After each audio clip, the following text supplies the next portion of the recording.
You slept beside him for 6 months. That does not make you his son. And it certainly doesn't make you qualified to run a $90 million company.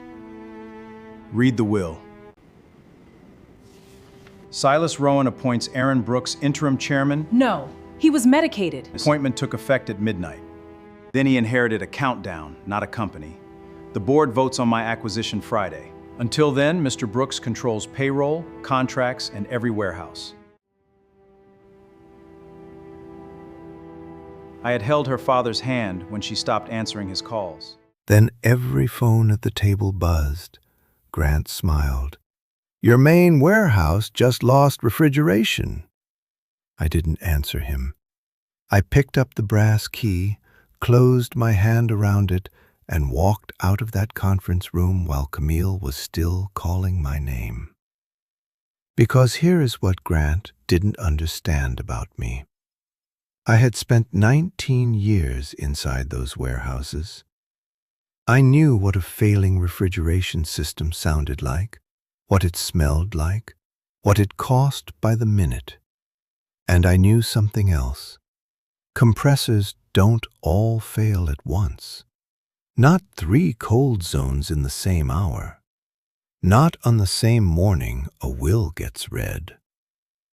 In the parking garage, I called Maya Torres, the operations manager, and put her on speaker while I drove. "Aaron, temperatures are climbing in zones 2, 4, and 5, she said. Her voice was tight. "If we don't recover in 90 minutes, we breach the hospital supply contract. That's millions in product, and it's the contract everything else hangs on. Who reported the outage first?" She hesitated. "That's the strange part.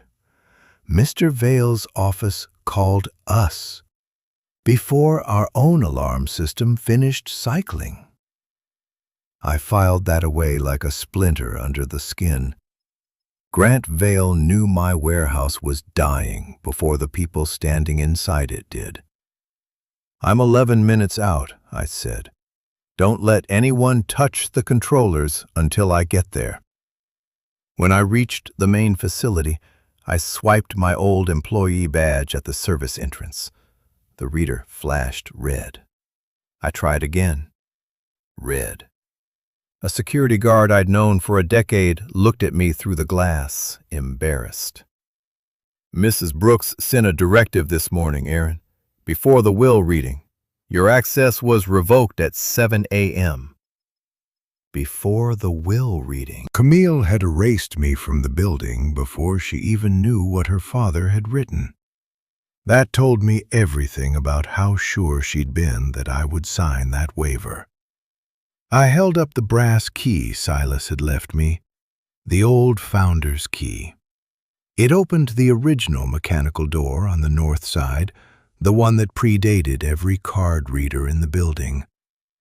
"This still works," I said. The guard stepped back. "Then I guess you're still the boss." Inside, the main control screen was flashing a compressor fault across all 3 zones. Maya stood in front of it with 2 shift workers, all of them looking at me the way you look at a man who just walked in wearing a title he didn't earn. I didn't argue with the screen. I walked past it into the compressor room, into heat that hit me like an open oven, and I put my hand flat on the housing of Unit 4. No grinding, no burnt oil smell, a faint, steady vibration, like an engine turning over and being told no. "These machines aren't broken," I said. "They're being blocked. Something is refusing the start command." Maya frowned. "The controller says mechanical fault." "The controller can be told to say anything." I pulled my Navy field notebook out of my jacket, the same beat-up notebook I'd carried for years, and started writing. Manual temperature readings, suction pressure, the exact minute each alarm had triggered. Numbers don't lie, even when screens do. Then I found the real wall. The controllers were locked under an administrator account none of us recognized. Every command we entered was overridden from somewhere outside the building. Maya, switch zones 2 and 4 to manual failover. Bypass the controller entirely. She didn't move. Camille's office sent an email this morning. All system changes go through Mr. Vale's consulting team during the transition. If I override that, then I'm ordering you to override it. And I'm writing it down right here with the time. So if anyone comes after somebody for this decision, they come after me. She looked at the notebook. She looked at me. Then she looked at the temperature readout climbing toward the contract limit, and she pulled the manual levers. The backup compressors coughed, caught, and roared. Cold air started flowing again. We saved most of it, not all. One zone of hospital nutrition product had drifted too warm for too long and had to be destroyed. And by law, we had to report it. By evening, the county food safety auditor had placed our main contract on probation, and the bank, smelling smoke, froze the company's line of credit. So on my first day in charge, I had held the network together with my hands, and it still cost us. That's what nobody tells you about power.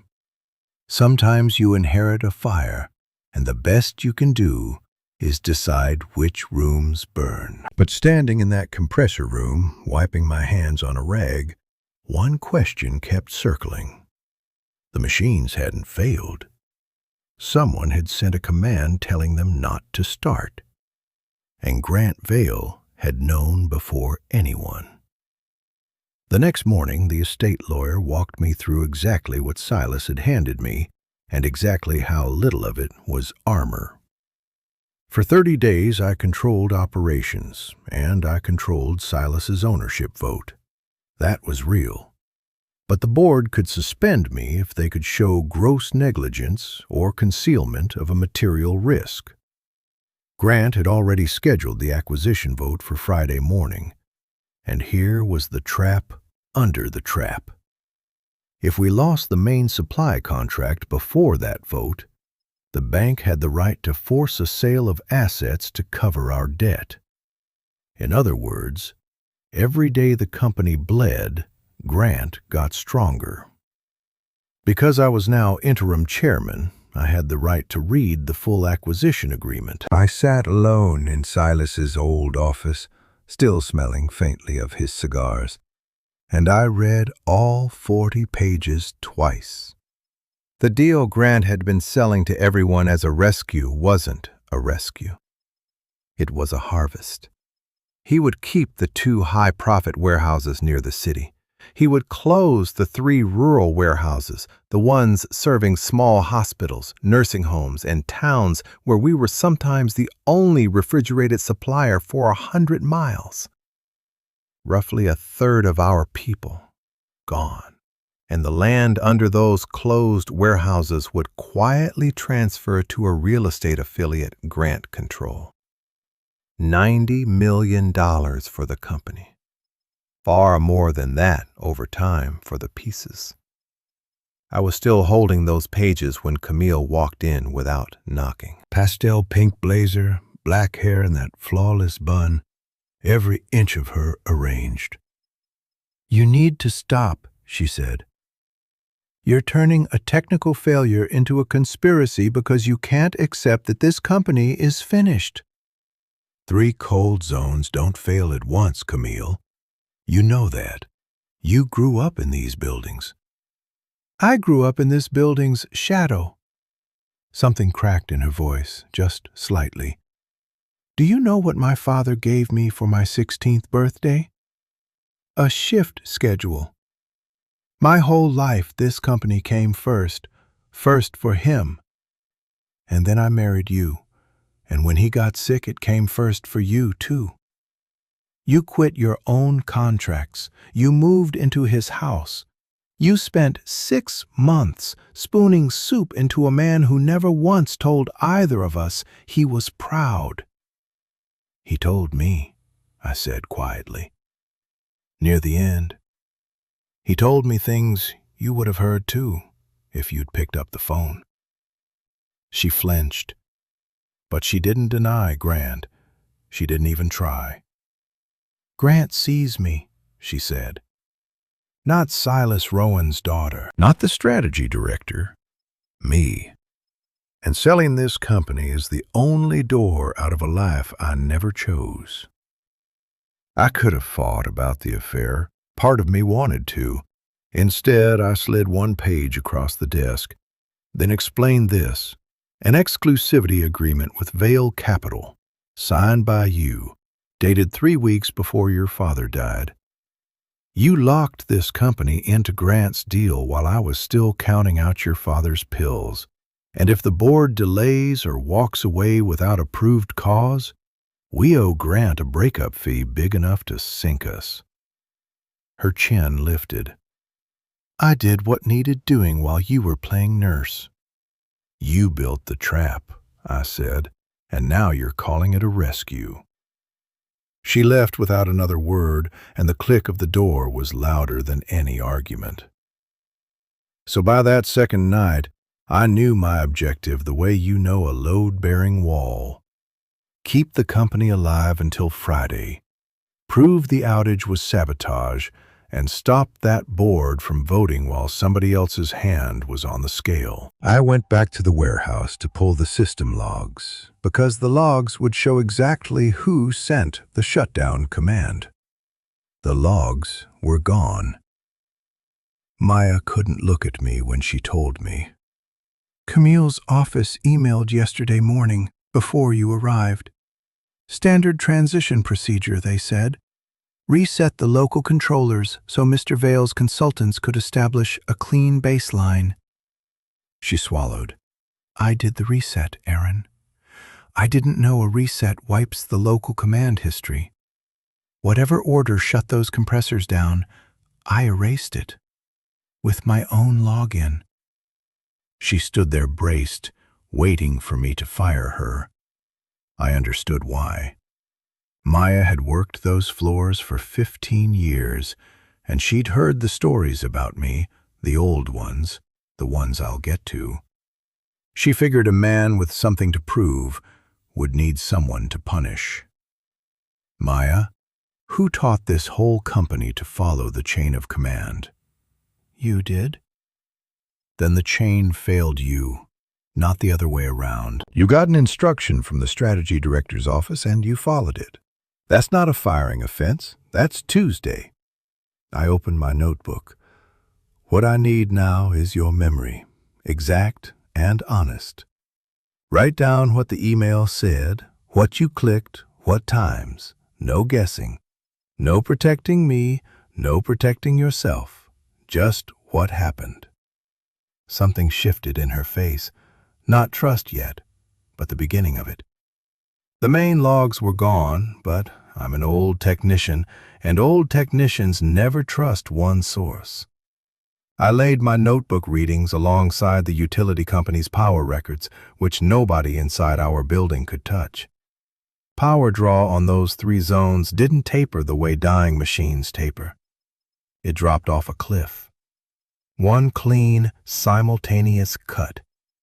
And the timestamp put a chill in me that had nothing to do with refrigeration.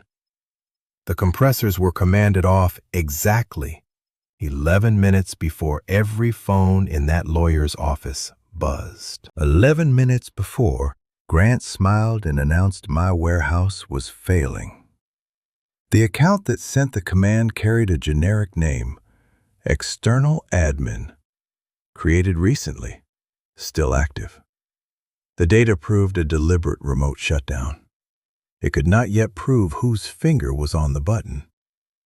I called the county auditor handling our probation, a careful, gray-haired man named Whitfield, who had inspected our floors for years.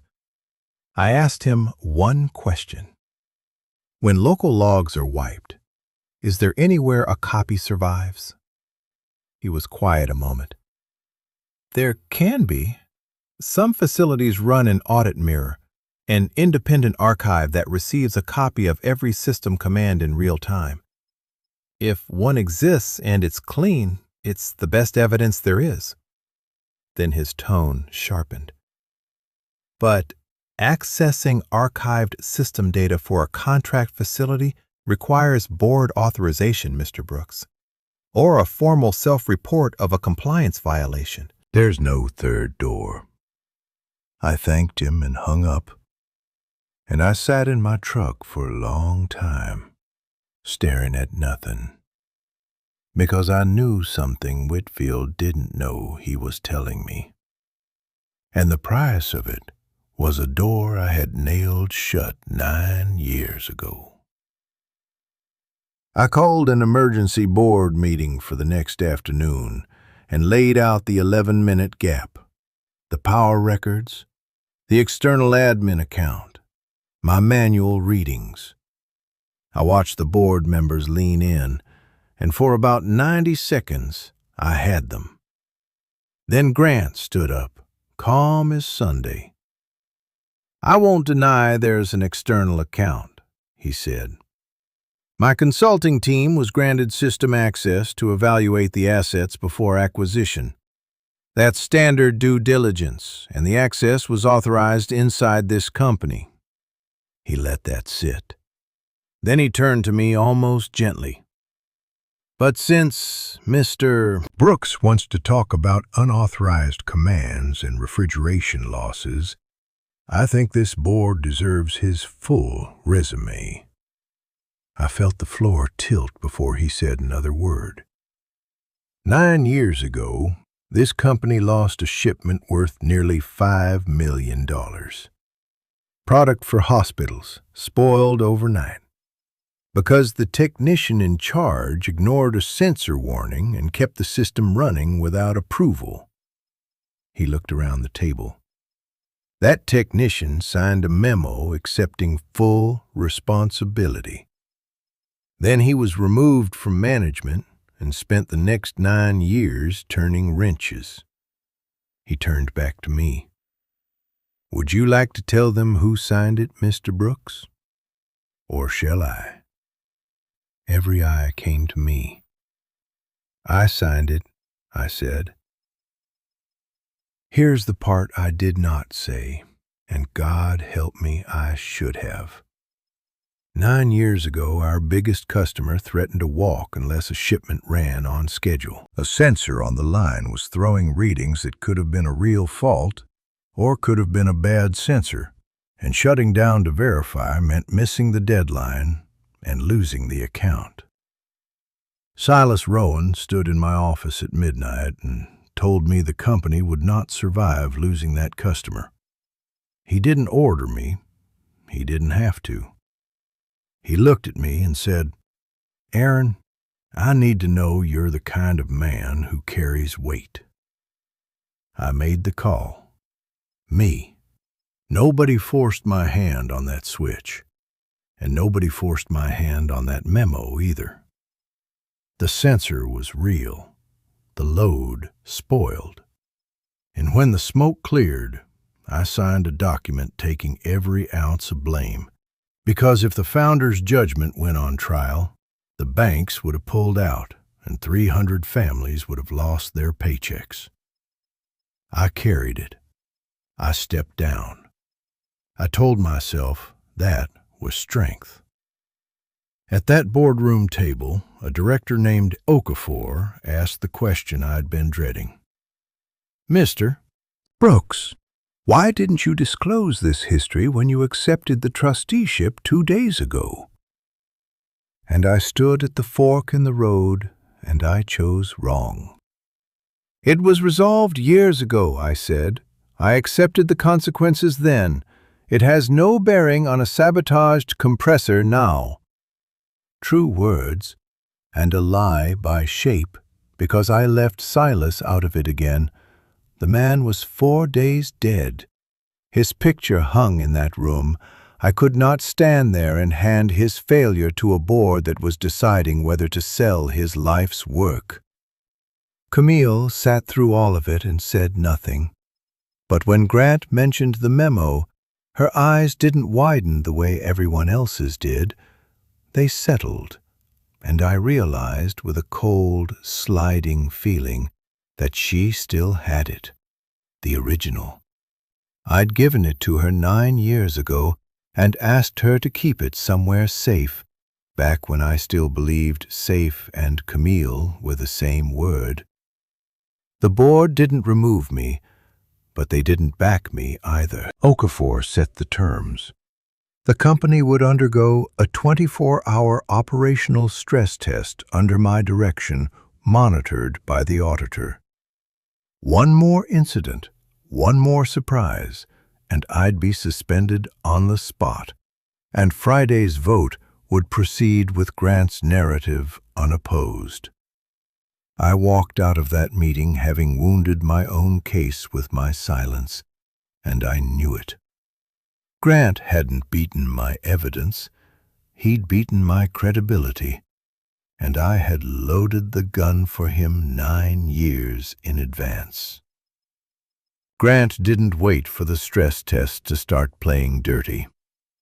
By that evening, 2 of our major suppliers, both of whom had quietly taken meetings with Vail Capital, demanded cash on delivery.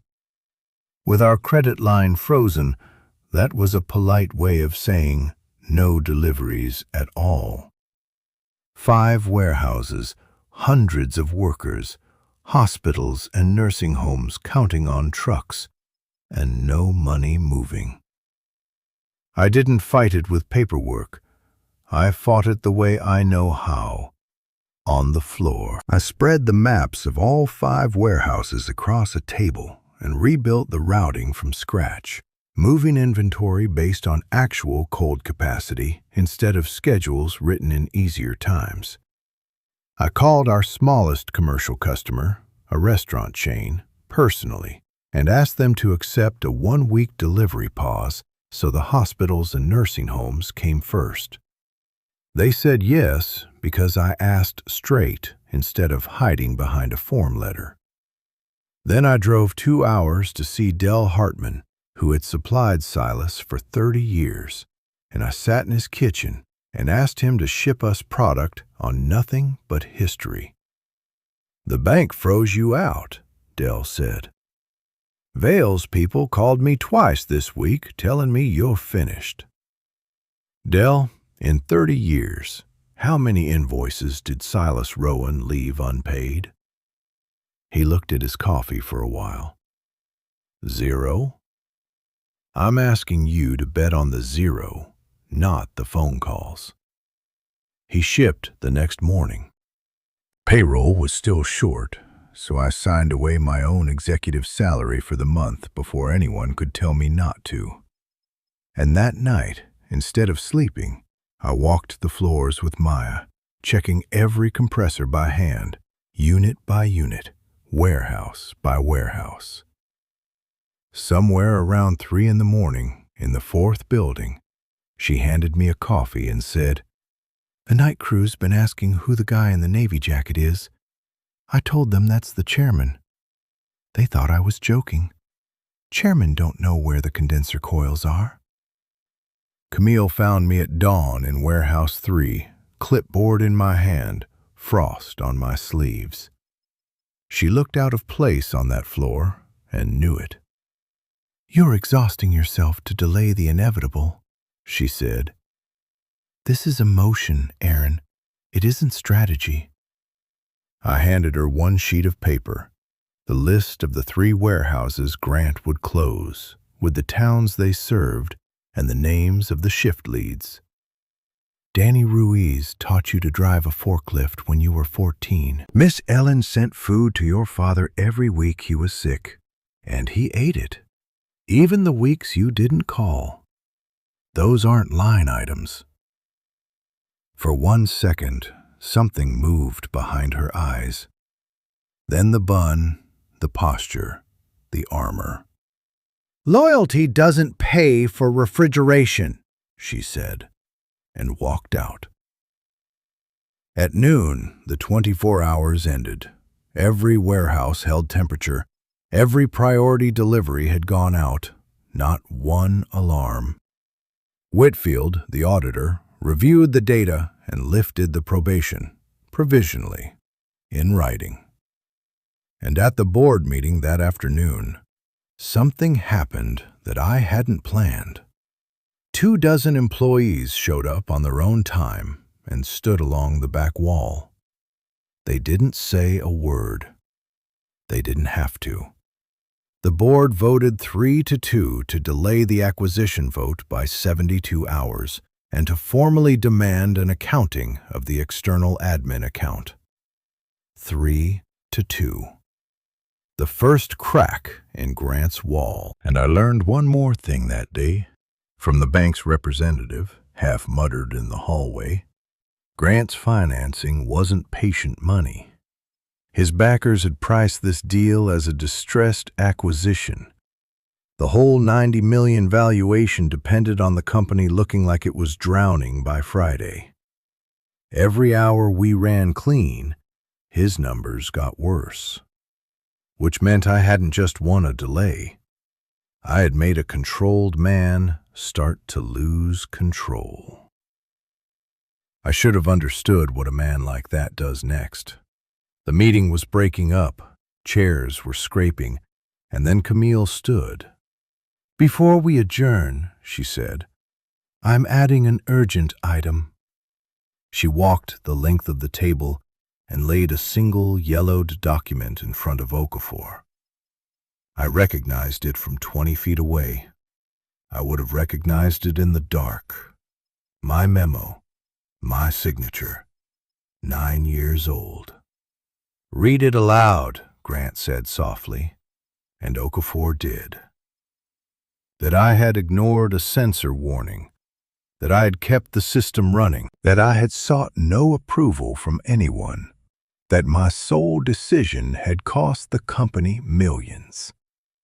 "2 days ago," Grant said, "this board asked Mr. Brooks directly whether there was anything in his history relevant to his fitness for this role.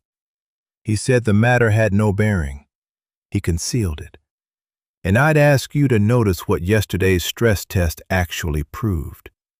Not that he's trustworthy. That he is, once again, a man who takes personal control of critical systems and asks permission from no one." Okafor turned to Camille, and his voice was heavy. "Mrs. Brooks, where did this document come from?"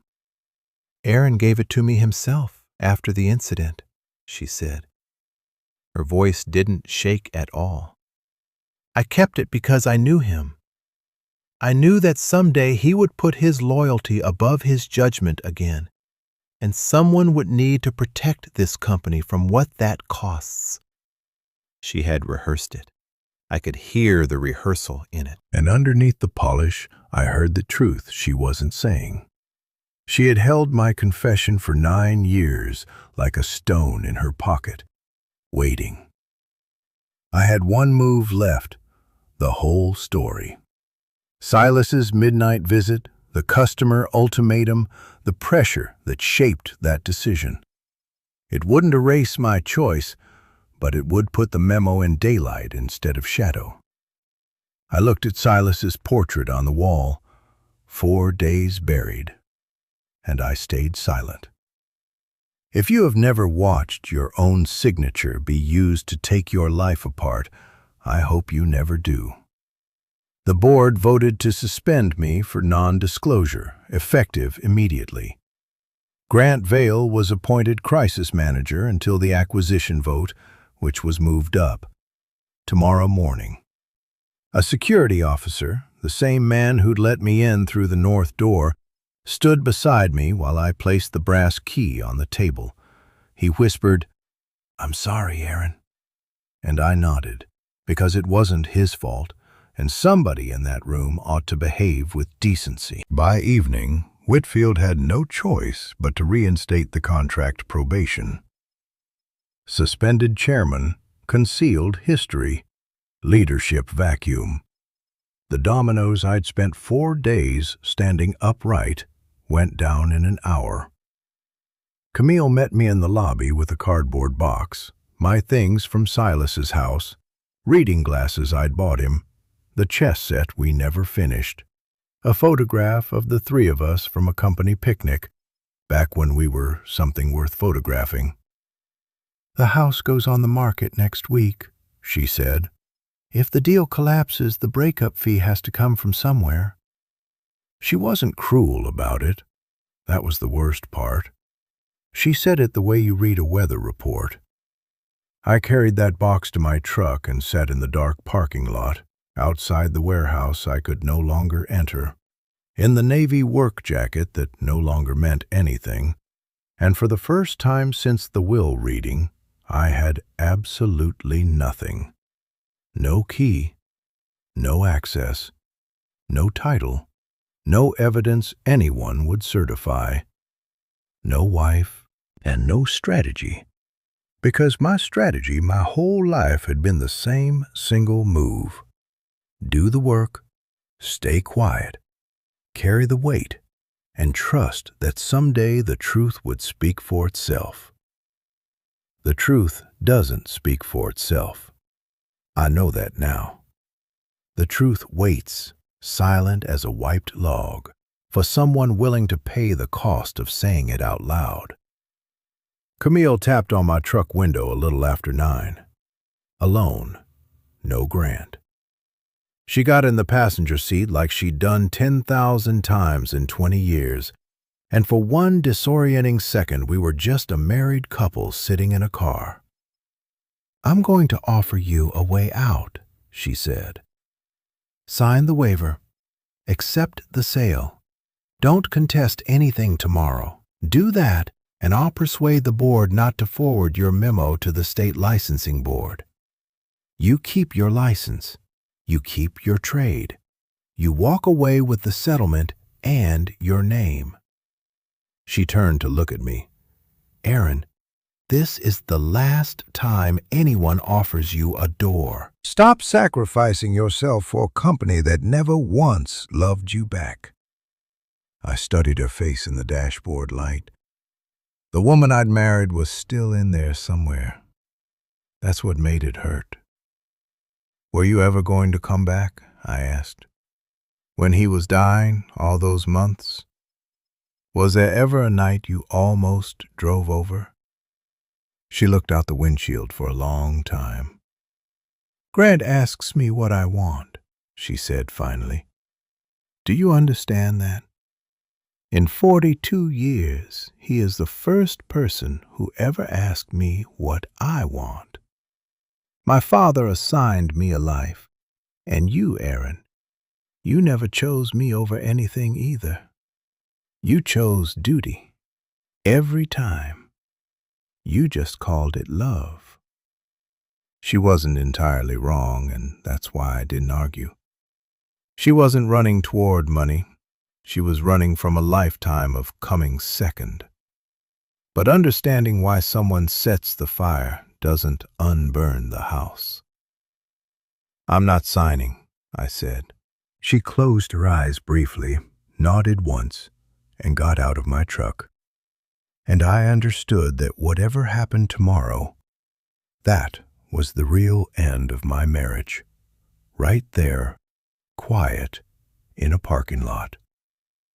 Then I did the thing I should have done 9 years ago. I called Maya and asked her to bring the shift representatives, whoever trusted her enough to come, to the all-night diner off Route 9. 6 of them came. Tired people in work boots who had every reason to be done with me. And I told them everything. The customer ultimatum 9 years ago. Silas in my office at midnight. The pressure and the fact that the pressure didn't matter because the final call was mine and it was wrong. The memo I signed, believing that one man swallowing all the blame was the price of keeping their paychecks alive. The years since, hiding in coveralls, telling myself silence was honor.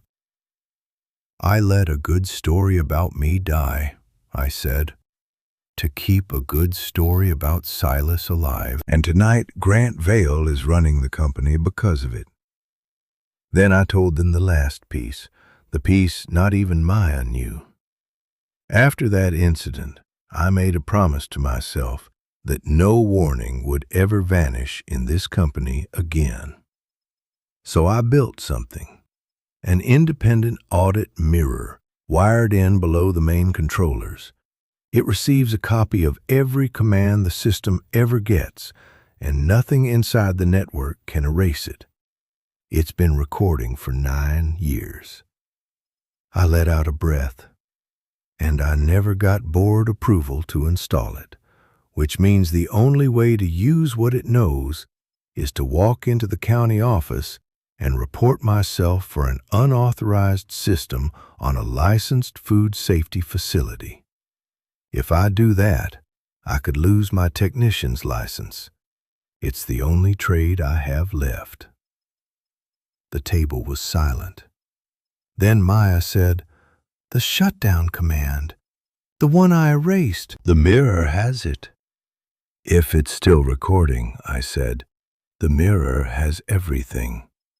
She looked around at the others, then back at me. "Then what are we doing in a diner?" I was at the county office when Whitfield unlocked a door at 7 a.m. I put the whole thing on his desk, the existence of the mirror, the installation date, the fact that no board had ever approved it, a signed self-report in my handwriting of my own violation. Whitfield read it twice, then looked at me over his glasses. "You understand what you've just handed me. This goes to the licensing board regardless of what the archive shows. Even if you're a hero by Friday, you're a hero facing a suspension hearing." "I understand." "And you understand the archive only counts if it's clean. My office takes physical custody of the device.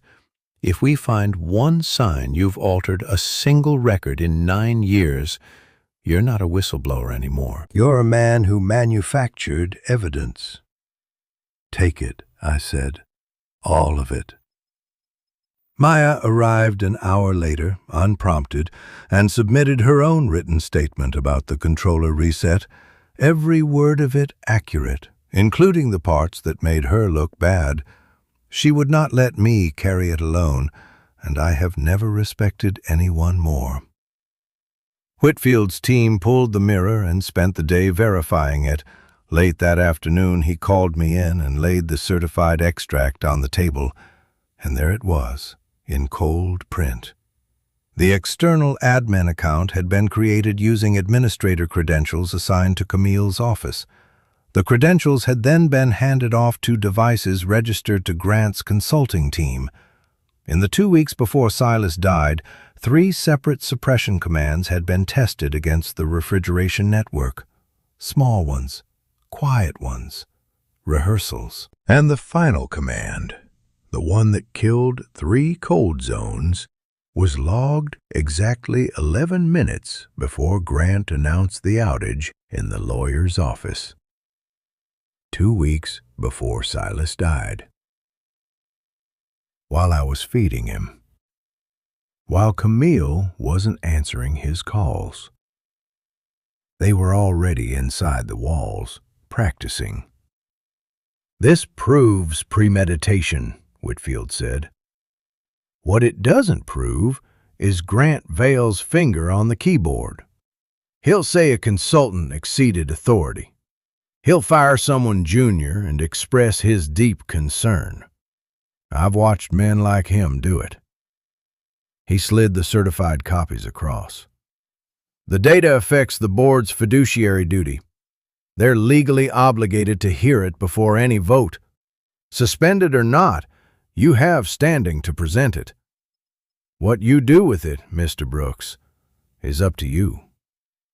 I sent the certified log to every board member that night, along with a demand for an emergency session before the vote, with the employees, the auditor, and the bank's representative present. I no longer had a key, a title, or a spotless name.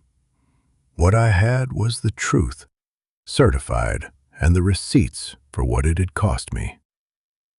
Grant was waiting in the executive office the next morning. He'd hung his coat on Silas's hook. Small men announced themselves in small ways. "You've been busy," he said pleasantly. "That log is a problem. Not fatal, but a problem. So let me solve yours." He set a folder in front of me and walked me through it like a menu.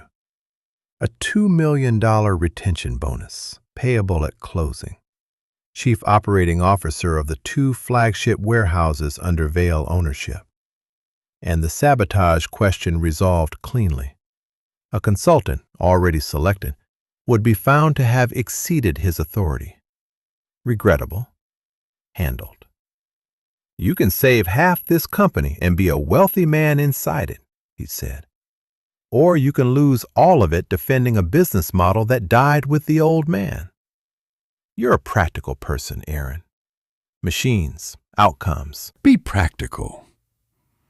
"You rehearsed a shutdown while my father-in-law was dying in my arms," I said.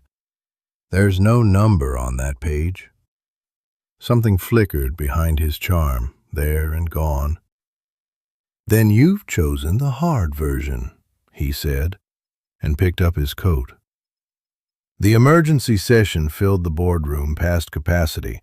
Board members, the bank's representative, Whitfield with his certified files, Camille in pastel pink at the far end, and along every wall, employees. Danny Ruiz, Miss Ellen from the rural route, the night crews, off shift and present anyway. Grant met the log head on, and I'll say this for him, he was good. "This record proves my consulting firm had weak internal controls, which I'll be addressing with terminations. It does not prove I directed anything, and nothing in it changes the financial reality.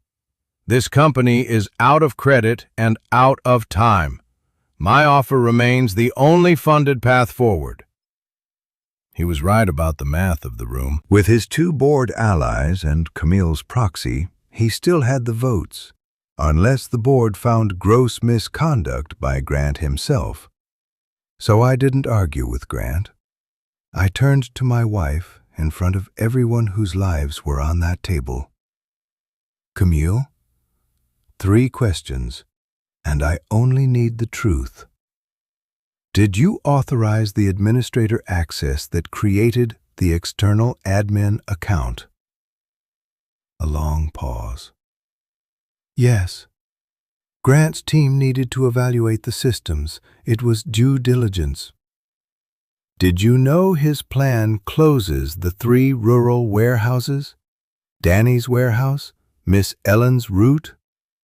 Her eyes went, just for a moment, to the wall of faces.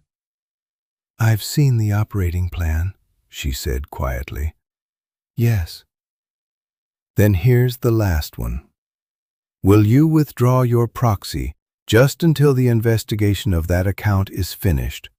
Not for me, not for the marriage, for them." The room went absolutely still.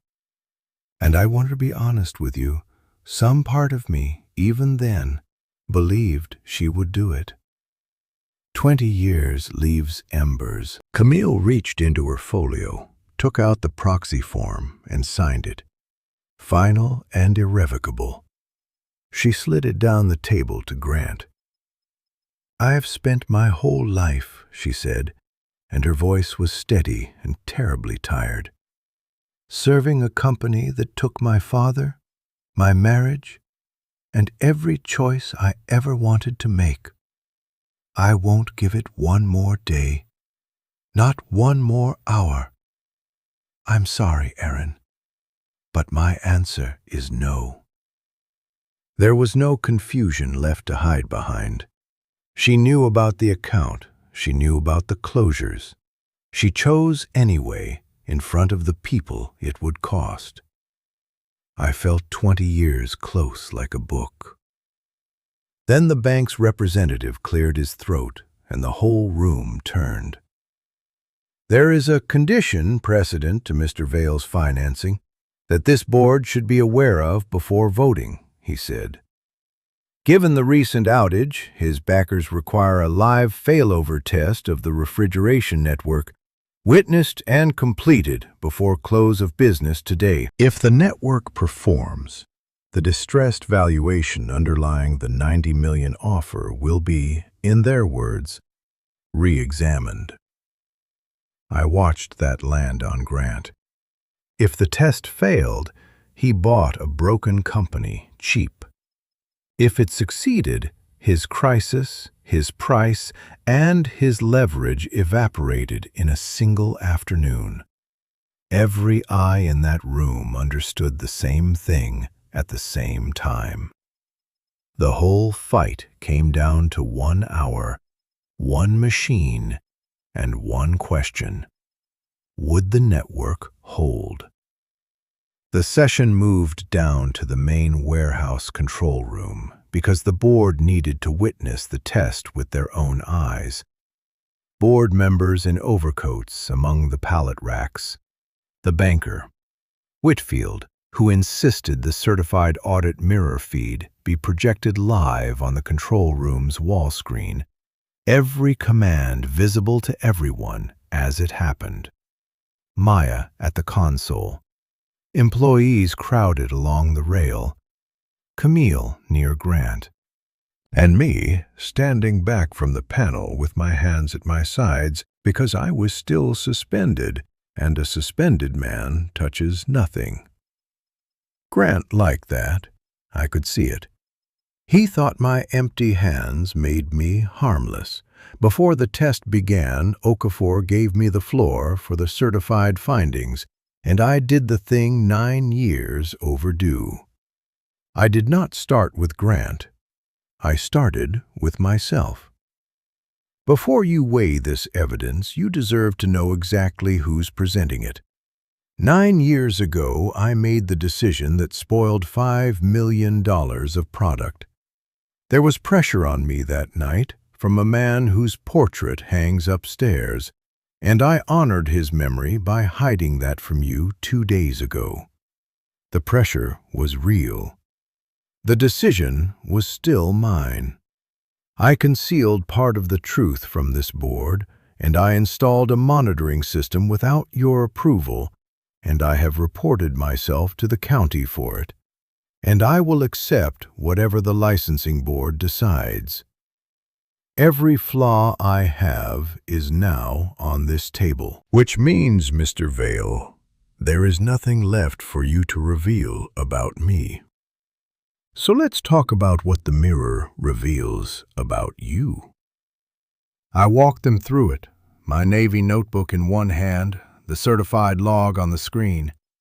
3 rehearsal commands in the 2 weeks before Silas died. The final shutdown, 11 minutes before Grant's announcement.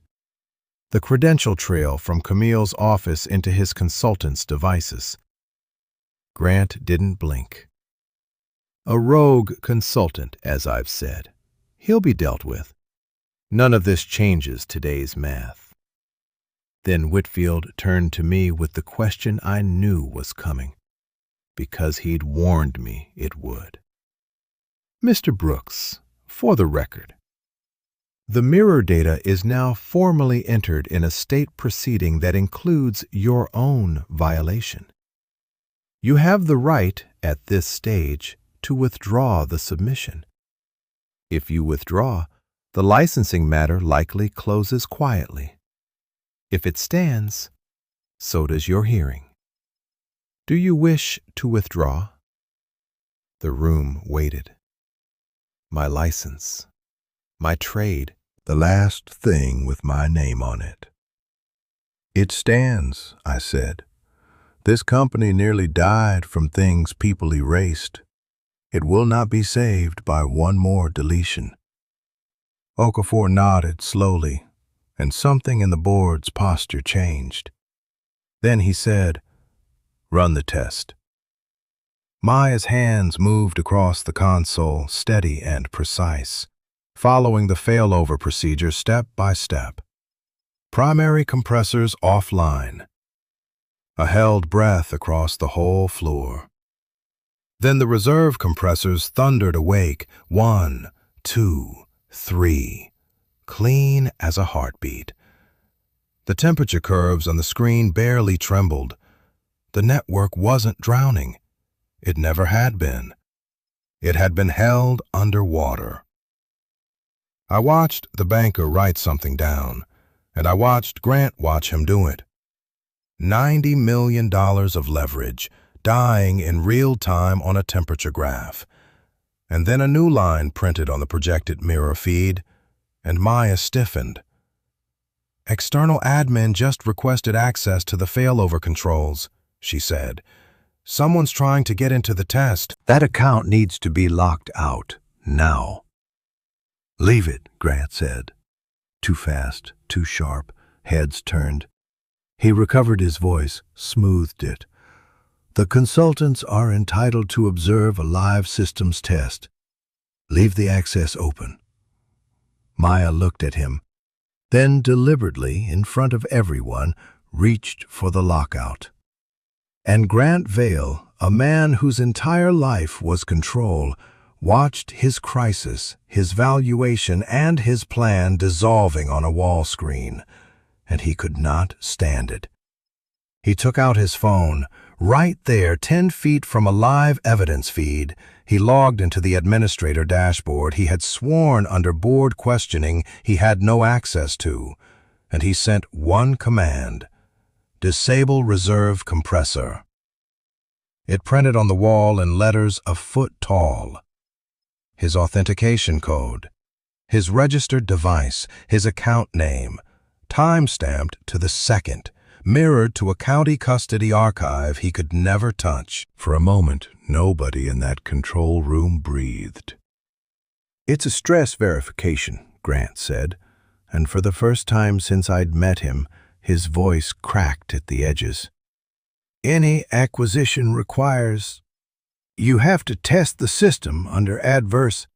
"You just ordered the shutdown of a reserve compressor," Whitfield said very quietly, "during a live contract compliance test at a licensed medical supply facility, while asking this board to sell the company because of exactly that risk." The reserve unit on Zone 4 was already spinning down. Temperatures started to climb, and I could not touch that panel. I was still suspended, and everyone knew it, and half the room turned to me anyway. So I did the only thing I had left, and it turned out to be the thing that mattered. I led. "Maya, manual isolation, same as day one. Cut the external pathway at the physical junction, then restart Reserve 4 locally. You've done it before. Your hands, your call." She was moving before I finished. "Down the line, breaker cabinet, the junction we'd bypassed together that first desperate morning." The woman who had once erased the evidence with a reset now severed Grant Vail's access with a lever, and 30 seconds later, Reserve 4 roared back to life. The temperature curve bent, flattened, and settled inside the limit. The test completed. The network held. The room did not applaud. It was quieter than that, and better. It was the sound of 100 people all understanding the same truth at the same time. The board found Grant in gross breach. His allies abandoned him. His financing froze, the deal died by sundown, and my suspension was lifted. They ratified me permanent chairman, not for the will, but for what they'd watched me do. All 5 warehouses survived. My license was suspended 30 days for the unapproved mirror. Being right didn't erase being wrong. Camille and I divorced that fall. "Will you ever forgive me?" she asked. "I can put down the anger," I said. "But trust, you spent that." At my first staff meeting, I set the brass key on the table and cut copies for Maya and every warehouse lead. Silence keeps a machine running. It can't protect the truth. If you've ever been treated like your loyalty made you weak, tell me what finally made you stand up for yourself. And subscribe for the next story about the people everyone underestimates until the truth puts them in charge.